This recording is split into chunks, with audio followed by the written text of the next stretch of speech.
આ છે ઠંડાની બાટલી ને આજે આપણે એમાંથી બનાવશું ગાર્ડનિંગ માટે મસ્ત ડિઝાઇનવાળા કુંડા। હવે મસ્ત મેં એને આ રીતે ડિઝાઇનમાં કાપી લીધું છે।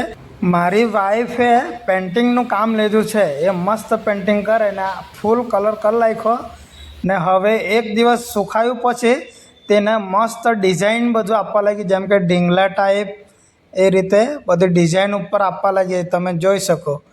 ને કુંડા હવે રેડી થઈ ગયા છે, તો તેમાં નીચેથી હોલ બી મારી દેતા પાણી નીકળવા ને હવે એમાં મસ્ત મટ્ટી મેં અંદર લાગતો છે ને કુંડામાં હવે વિચુડિયા વેલી કલરમાં મારી વાઈફ લગાડતી છે।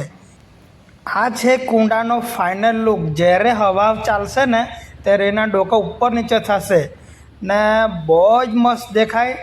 તમારે બી ગાર્ડનમાં એવા કુંડા બનાવજો ને કમેન્ટ કરજો તમને કેવા કુંડા લાગ્યા।